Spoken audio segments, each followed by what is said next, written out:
आज हम लोग आर्थिक घटनाक्रम के अंतर्गत कुछ महत्वपूर्ण मुद्दों का अध्ययन करेंगे, जिसमें हम लोग अध्ययन करेंगे राष्ट्रीय आय, प्रति व्यक्ति आय संबंधित महत्वपूर्ण आंकड़ों की चर्चा करेंगे और इसके अलावा SRS द्वारा यानी सैंपल रजिस्ट्रेशन सिस्टम नमूना पंजीकरण प्रणाली द्वारा जो है जन्म दर, मृत्यु दर और शिशु मृत्यु दर, जन्म दर, मृत्यु दर और शिशु मृत्यु दर, साथ में ही जो है हम लोग जीवन प्रत्याशा इसका अध्ययन करेंगे।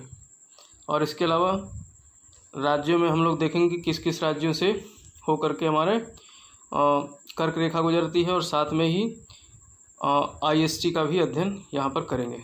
तो चलिए हम लोग शुरू करते हैं।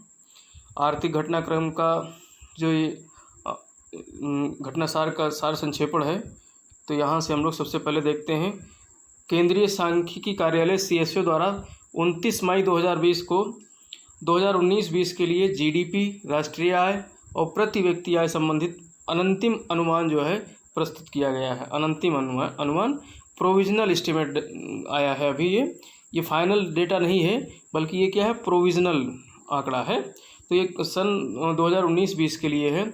इसमें GDP, राष्ट्रीय आय, प्रति व्यक्ति आय, GVA, ये सारी चीज़ें हम लोग देखेंगे। देखिए GDP या राष्ट्रीय आय या प्रति व्यक्ति आय ये दो कीमतों पर निकाला जाता है, एक स्थिर कीमतों पर, और स्थिर कीमतों का जो इस समय 2011 और 12 का जो आंकड़ा है वो उस पर स्थिर कीमतों को निर्धारित किया जाता है, और दूसरा जो करंट इस समय वैल्यू है चालू कीमतों पर निकाला जाता है।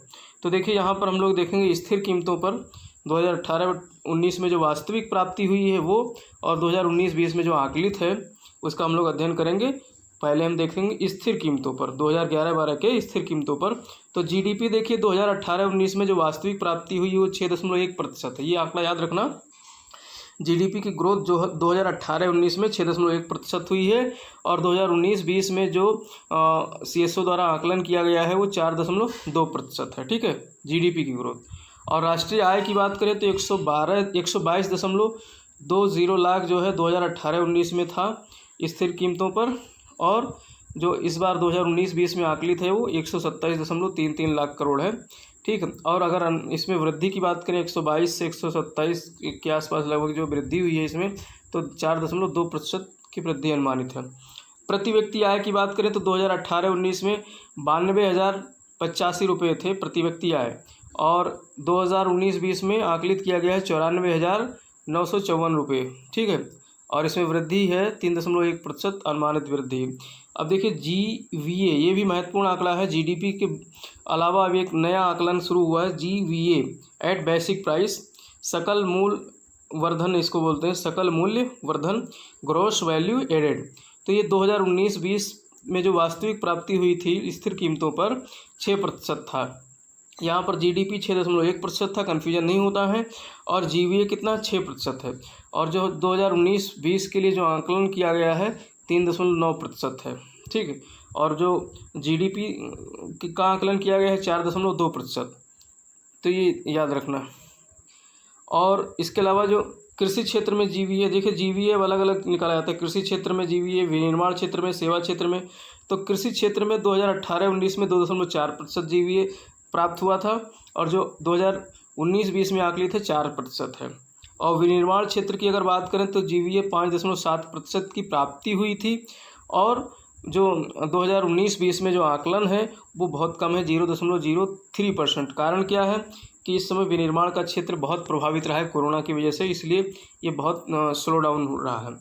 और सर्विस सेक्टर में देखते हैं तो 9.4% 2018-19 में GVA रहा है सेवा सेक्टर में, और 10% जो है 2019-20 में अनुमानित है। अब चालू कीमतों पर देखते हैं हम लोग। ये तो ऊपर हमने आंकड़ा जो देखा था वो स्थिर कीमतों पर था, 2011-12 के स्थिर कीमतों पर था। ठीक, स्थिर कीमतों का पूछ सकता है किस सन पर आकलित है, तो 2011-12 पर। और चालू कीमतों पर यानी कि जो इस वर्तमान में जो चालू कीमत है तो उसमें GDP 11% है, प्राप्त हुआ था 2018-19 में, और GDP ग्रोथ जो आकलित है 2019-20 के लिए 7.2% है। ये चालू कीमतों पर। चालू कीमत पे हमेशा GDP की ग्रोथ अधिक रहती है स्थिर कीमतों पे अपेक्षा। ठीक है, और NNI एट करेंट प्राइस यानी शुद्ध राष्ट्रीय आय की अगर बात करें तो 2018-19 में 10.8% की प्राप्ति हुई है और 2019-20 में 7.2% आकलित है। GVA की अगर बात करें इस चालू कीमतों पर तो 10.5% जो है 2018-19 में प्राप्त हुआ है। 2018-19 में 10.5% की ग्रोथ रही है GVA की और 2019-20 में 7% आकलित है। अब हम लोग बात करेंगे SRS द्वारा प्रस्तुत नवीनतम आंकड़े जन्म दर से संबंधित कि जो अब जितने अभी आंकड़े, चूँकि जो जनगणना से संबंधित आंकड़े हैं वो 2011 के बहुत पुराने हो चुके हैं, तो वहाँ से प्रश्न अब नहीं बनते हैं। अब प्रश्न जो है SRS द्वारा जो आंकड़े प्रस्तुत किए जाते हैं यानी नमूना पंजीकरण प्रणाली द्वारा, तो इसमें मुख्य रूप से जन्म दर, मृत्यु दर, शिशु मृत्यु दर और जो है जीवन प्रत्याशा से संबंधित आंकड़े दिए जाते हैं। तो प्रश्न अब यहाँ से बनते हैं, तो इनको हम लोग जनगणना में पढ़ेंगे। तो देखिए जन्म दर जो थी 2009 में वो 22.5 प्रति हज़ार थी। जन्म दर 1 प्रति हज़ार पर जन्म लेने वाले व्यक्तियों की संख्या को जन्म दर कहते हैं। तो 2018 में 20 प्रति हज़ार थी, 20 व्यक्ति प्रति हज़ार 2018 में, ये आंकड़ा याद रखना है। जन्म दर कितनी है 2018 के आंकड़े के अनुसार तो 20 प्रति हज़ार है। और मृत्यु दर की बात करें तो 2009 में 7.3 प्रति हज़ार थी और 2018 में ये घट करके 6.2 प्रति हज़ार होगी। और प्राकृतिक वृद्धि कैसे निकालते हैं, जन्म दर माइनस मृत्यु दर। तो जन्म दर 2009 में कितनी थी 22.5 और जो घट करके 2018 में 20 प्रति हज़ार हो गई। तो यहाँ पर हम इसको याद रखेंगे, प्राकृतिक वृद्धि दर है वो 2018 में 13.8 प्रति हज़ार है, क्योंकि 20 माइनस 6.2 तो कितना हो गया 13.8। तो 13.8 प्रति हज़ार 2018 में क्या है प्राकृतिक वृद्धि दर, यानी प्राकृतिक वृद्धि दर 2009 की अपेक्षा 2018 में कम हुआ है। ठीक। और शहरी क्षेत्रों में जन्म दर की अगर बात करें तो 2009 में 18.3 प्रति हज़ार था। 2009 का आंकड़ा याद नहीं रखना है, आप देख लीजिएगा इसमें, लेकिन 2018 का हम यहाँ पे पढ़ते हैं। तो 2018 में 16.7 प्रति हज़ार था शहरी क्षेत्रों में। और शहरी क्षेत्रों में मृत्यु दर की बात करें तो 5.1 प्रति हज़ार था। ग्रामीण क्षेत्रों से इसकी तुलना करते हैं तो ग्रामीण क्षेत्रों में देखिए जो जन्म दर है वो 21.6 प्रति हज़ार है। तो यहाँ पर प्रश्न ऐसे बन सकता है कि स्टेटमेंट दे सकता है कि ग्रामीण क्षेत्रों का जन्म दर शहरी क्षेत्रों की अपेक्षा कम है या अधिक है, कुछ भी बना सकता है। तो आपको ध्यान रखना है ग्रामीण क्षेत्रों का जन्म दर शहरी क्षेत्रों की अपेक्षा अधिक है। और अगर आंकड़े की बात करें तो शहरी क्षेत्रों में 16.7 प्रति हज़ार है और ग्रामीण क्षेत्रों में 21.6 प्रति हज़ार है। और यहाँ पर मृत्यु दर की बात करें तो ग्रामीण क्षेत्रों में जो है 6.7 प्रति हज़ार है, शहरी क्षेत्रों में 5.1 प्रति हज़ार है। शहरी क्षेत्रों का मृत्यु दर भी कम है। तो इसी प्रकार से प्राकृतिक वृद्धि प्राप्त हो जाती है। ग्रामीण क्षेत्र में 14.9 प्रति हज़ार है और शहरी क्षेत्रों में 11.6 प्रति हज़ार है। और सर्वाधिक जन्म दर वाले देखिए यहाँ पे राज्यों को 3 कैटेगरी में बांटा गया है, बड़े राज्य, छोटे राज्य और केंद्र शासित राज्यों में। तो बड़े राज्यों के जन्म दर की अगर बात करें तो बिहार नंबर 1 पे है, 26.2 प्रति हज़ार के साथ बिहार नंबर 1 पे है। और जो हमारा पूरा ओवरऑल इंडिया का जो जन्म दर था वो कितना था 2018 में 20 प्रति हज़ार। तो 20 प्रति हज़ार से ये ज़्यादा है, बिहार 26.2 हज़ार है, यूपी भी ज़्यादा है।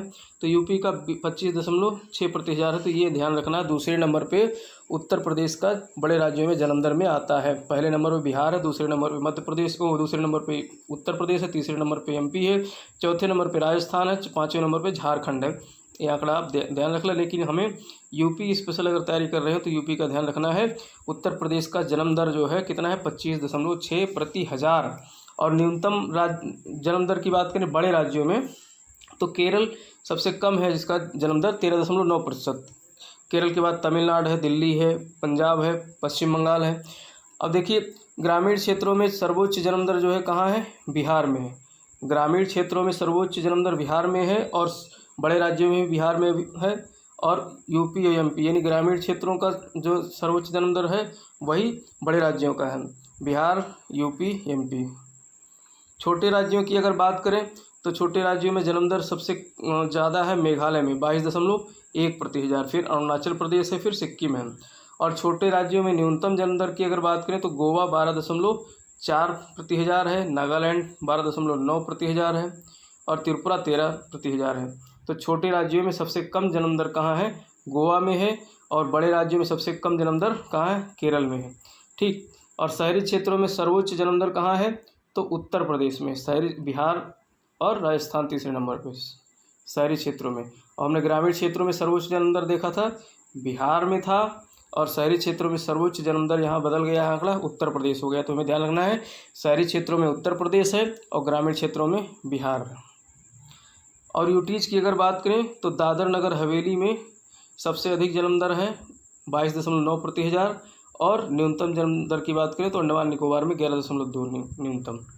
अब मृत्यु दर की अगर बात करें तो सबसे अधिक मृत्यु दर बड़े राज्यों में सबसे ज़्यादा मृत्यु दर छत्तीसगढ़ में 8 प्रति हज़ार है। जो हमारा औसत मृत्यु दर था कितना था? 6.2 प्रति हज़ार था। इससे ज़्यादा है बड़े राज्यों में किसका?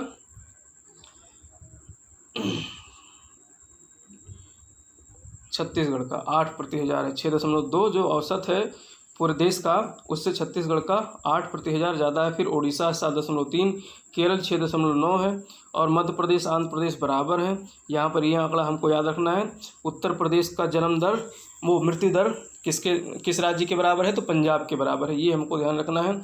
उत्तर प्रदेश की मृत्यु दर पंजाब राज्य के बराबर है, जो कि 6.6 प्रति हज़ार है। मृत्यु दर उत्तर प्रदेश की कितनी है? 6.6 प्रति हज़ार है। ठीक। और सर्वाधिक मृत्यु दर वाले छोटे राज्यों की अगर बात करें तो हिमाचल प्रदेश में सबसे अधिक मृत्यु दर है छोटे राज्यों में 6.9 प्रति हज़ार, और उसके बाद अरुणाचल प्रदेश है, फिर गोवा है। न्यूनतम मृत्यु दर वाले बड़े राज्यों की बात करें तो यहाँ पर दिल्ली आ जाता है। पता नहीं क्यों इन्होंने दिल्ली को राज्य के दर्जा में दे दिया है, तो चले हम देखते हैं। लेकिन हमें याद रखना है आंकड़े में दिल्ली है 3.3 प्रति हज़ार। फिर जम्मू कश्मीर वाला लद्दाख है, चूँकि ये 2018 का आकलित आंकड़ा है, तो यहाँ पर जम्मू कश्मीर को राज्य का दर्जा था उस समय। तो यहाँ पर ये बड़े राज्यों में न्यूनतम मृत्यु दर है 4.9%, और झारखंड है, इसके बाद महाराष्ट्र है, फिर पश्चिम बंगाल है। न्यूनतम मृत्यु दर वाले छोटे राज्यों की अगर बात करें तो नागालैंड सबसे कम जो है मृत्यु दर है 3.5%। नागालैंड की मृत्यु दर 3.5 प्रति हज़ार है। फिर मिजोरम है, फिर सिक्किम है, फिर मणिपुर है। और यूटीज़ में बात करें अगर यूनियन टेरिटरीज में तो सर्वोच्च मृत्यु दर जो है किसकी है? पुडुचेरी की है, 6.9 प्रति हज़ार है। और न्यूनतम मृत्यु दर है यूटीज़ में दादर नगर हवेली 3.8, याद रखना। शिशु मृत्यु दर अब यहाँ पर देखते हैं। शिशु मृत्यु दर यानी IMR इन्फेंट मोर्टेलिटी रेट की बात करें तो ये क्या, इसको किसे कहते हैं? प्रति हज़ार जीवित जन्मों पर 1 वर्ष की आयु पूर्ण करने से पूर्व मरने वाले शिशुओं की संख्या शिशु मृत्यु दर कहलाती है।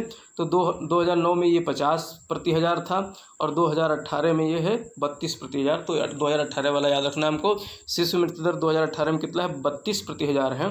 ठीक। अब ग्रामीण क्षेत्रों में शिशु मृत्यु दर की बात करें तो 2009 में जहाँ ये 55 था, 2018 में 36 प्रति हज़ार हो गया है। और शहरी क्षेत्रों की अगर बात करें तो 2009 में 34 प्रति हज़ार था, 2018 में 23 प्रति हज़ार हो गया है, जो कि काफ़ी घट गया है। बड़े राज्यों में IMR की बात करें, अगर बड़े राज्यों में इन्फेंट मोर्टेलिटी रेट की बात करें तो फिर यहाँ पर मध्य प्रदेश सबसे अधिक है 48 प्रति हज़ार, और फिर उसके बाद उत्तर प्रदेश है 43, और असम और छत्तीसगढ़ 41 प्रति हज़ार पर है। तो उत्तर प्रदेश का IMR कितना है? 43 है। और बड़े राज्यों में न्यूनतम IMR है केरल 7 प्रति हज़ार, और दिल्ली की है 13, और उसके बाद में तमिलनाडु है 15। तो बड़े राज्यों में न्यूनतम IMR किसका है? केरल का है। और ग्रामीण क्षेत्रों में सर्वोच्च IMR किसका है? मध्य प्रदेश का है। ग्रामीण क्षेत्रों में सबसे अधिक इन्फेंट मोर्टेलिटी रेट कहाँ है? मध्य प्रदेश में है, फिर उत्तर प्रदेश में है। ग्रामीण क्षेत्रों में उत्तर प्रदेश में कितना है? 46 है, फिर असम में है 44। और शहरी क्षेत्रों में सर्वोच्च IMR कहाँ है? मध्य प्रदेश में है, फिर छत्तीसगढ़ और उत्तर प्रदेश बराबर है। शहरी क्षेत्रों में 35 है, उत्तर प्रदेश और मध्य प्रदेश में। छोटे राज्यों में सर्वोच्च IMR कहाँ है? अरुणाचल प्रदेश में 37 प्रति हज़ार है। और छोटे राज्यों में न्यूनतम IMR है नागालैंड में 4 प्रति हज़ार। तो नागालैंड 4 प्रति हज़ार के साथ छोटे राज्यों में सबसे कम जो है IMR वाला राज्य है। और यूनियन टेरिटरीज की बात करें तो सर्वोच्च IMR है दमन द्वीप में 16 प्रति हज़ार, और यूनियन टेरिटरीज में न्यूनतम IMR है अंडमान निकोबार में 9 प्रति हज़ार पर है। अब हम जीवन प्रत्याशा की बात करेंगे तो जीवन प्रत्याशा देखिए 1970-75 के दौरान जो है 49.7 वर्ष थी। एक औसत व्यक्ति की आयु जो थी 49.7% थी, कब 1970-75 में। और 2013 से 17 के दौरान अब ये 69 वर्ष कर है जो है इस समय जीवन प्रत्याशा 69 वर्ष है वर्तमान में 2013 से 17 के दौरान। ये सारे इसका आंकड़ा रिपोर्ट है। तो अब कितनी वृद्धि हुई है? 19.3 वर्ष की वृद्धि हुई है। और पुरुषों की औसत जीवन प्रत्याशा की बात करें तो 67.8 वर्ष है और महिलाओं की जीवन प्रत्याशा 70.4 वर्ष है, जो कि पुरुषों से अधिक है। ठीक। राज्यों में सर्वाधिक जीवन प्रत्याशा केरल राज्य की सबसे अधिक जीवन प्रत्याशा है 75.2 वर्ष। और जम्मू कश्मीर, चूँकि उस समय ये राज्य था 2013-17 के दौरान, तो जम्मू कश्मीर का जीवन प्रत्याशा है 74.1 वर्ष और महाराष्ट्र 72.5 वर्ष है। तो इस तरीके से हमारा ये यहाँ पर जो है आंकड़ों से संबंधित तथ्य खत्म होता है। अब हम लोग कुछ अभी एक सेकंड, अभी राज्यों में सबसे कम जीवन प्रत्याशा भी कुछ और आंकड़ा रह गया है। तो राज्यों में सबसे कम जीवन प्रत्याशा कहाँ है? उत्तर प्रदेश में 65 वर्ष। उत्तर प्रदेश में क्या है? 65 वर्ष है। सबसे कम जीवन प्रत्याशा की बात करें तो उत्तर प्रदेश की है राज्यों में। और छत्तीसगढ़ उसके बाद में दूसरे नंबर पे 65.2 वर्ष, फिर मध्य प्रदेश 66 वर्ष, असम 66.2 वर्ष। तो उत्तर प्रदेश का हमें जीवन प्रत्याशा याद रखना है 65 वर्ष है। और केंद्र शासित क्षेत्र में यानी उत्तर प्रदेश का जीवन प्रत्याशा वो जो 69 वर्ष है औसत, उससे कम है। केंद्र शासित क्षेत्र की अगर बात करें तो यहाँ पर 2013-17 के दौरान सर्वाधिक जीवन प्रत्याशा दिल्ली में थी 74.7 वर्ष। ठीक। अब हम लोग यहाँ पर बात करेंगे, चूँकि काफ़ी राज्यों की हमने यहाँ चर्चा कर ली जो है इन आंकड़ों के माध्यम से, जो ये सारे इसके आंकड़े थे उसके माध्यम से, तो हम यहाँ पर कुछ तथ्य लेकर के आए हैं, मानचित्र के माध्यम से समझेंगे। तो हम लोग यहाँ देखेंगे कि जो हमारा कर्क रेखा है वो भारत के किन राज्यों से गुजरती है। तो सबसे पहले तो आपको याद रखना है कर्क रेखा भारत के 8 राज्यों से होकर के गुजरती है। कौन कौन से 8 राज्य हैं? गुजरात, मध्य प्रदेश, थोड़ा राजस्थान भी है, गुजरात, फिर राजस्थान, फिर मध्य प्रदेश, और फिर छत्तीसगढ़, फिर झारखंड, पश्चिम बंगाल, त्रिपुरा और मिज़ोरम। तो ये 8 राज्य हो गए। गुजरात, राजस्थान, मध्य प्रदेश तीसरा हो गया, चौथा राज्य हो गया छत्तीसगढ़, 5वां झारखंड, 6वां वेस्ट बंगाल, 7वां जो है आपका त्रिपुरा और 8वां मिज़ोरम। तो इस तरीके से 8 राज्यों से होकर के ये कर्क रेखा गुजरती है। अगर ऐसे नहीं याद हो, देखिए यहाँ पूर्वोत्तर के राज्य में कन्फ्यूजन होता है, तो यहाँ पर त्रिपुरा और मिज़ोरम याद रखना, यहीं से फंसाता है प्रश्न। मणिपुर दे देगा, मिज़ोरम दे देगा, त्रिपुरा दे देगा और जो है झारखंड दे देगा। तो आपको मणिपुर को आउट करना है, नहीं है, मिज़ोरम और त्रिपुरा है। तो देखिए इसको याद करने का सबसे आसान तरीका है मित्र पर गमछा झार। क्या फार्मूला है? मित्र, अब ये निकला है मित्र पर मिज़ोरम और त्रिपुरा, ये हो गए। मित्र पर पश्चिम बंगाल, राजस्थान, मित्र पर गमछा गुजरात, मध्य प्रदेश, अच्छा छत्तीसगढ़ और झारखंड। तो ये फार्मूला है मित्र पर गमछा झार। मिज़ोरम, फिर त्रिपुरा, फिर पश्चिम बंगाल, फिर राजस्थान और गुजरात, मध्य प्रदेश और झारखंड। तो ये 8 राज्य हो गए मित्र पर गमछा झार फार्मूले से। और यहाँ पर हम लोग देखेंगे जो हमारा IST है, इंडियन स्टैंडर्ड टाइम लाइन है, ये किन किन राज्यों से होकर गुजरता है। तो ये भारत के 5 राज्यों से होकर के गुजरता है। कौन कौन से 5 राज्य हैं? तो इसमें है आपका उत्तर प्रदेश है अपना, जो नैनी से यहाँ गुजरता है, फिर मध्य प्रदेश के बॉर्डर से होकर गुजरता है, फिर छत्तीसगढ़ से गुजरता है, और फिर चौथा उड़ीसा से, और फिर आंध्र प्रदेश से होकर के गुजरता है। तो इन 5 राज्यों से होकर के क्या गुजरता है? 82.5 डिग्री का जो हमारा टाइम लाइन है, यानी स्टैंडर्ड जो IST है, इंडियन स्टैंडर्ड टाइम लाइन है, वो कहाँ से? 5 राज्यों से होकर के गुजरता है। उत्तर प्रदेश, मध्य प्रदेश, छत्तीसगढ़, उड़ीसा और आंध्र प्रदेश। तो इस तरीके से हमारा ये यहाँ पर सेशन जो है आज ख़त्म होता है। दोस्तों, अगर आप लोगों को ये सीरीज़ हमारी अच्छी लग रही है तो इसे अपने दोस्तों तक ज़्यादा से ज़्यादा मात्रा में शेयर कीजिए और वीडियो पूरा देखिए जिससे पूरा लाभ मिले। और अगर अच्छा लग रहा है तो इसे लाइक भी कीजिए। ठीक है, इसी के साथ जय हिंद, जय भारत।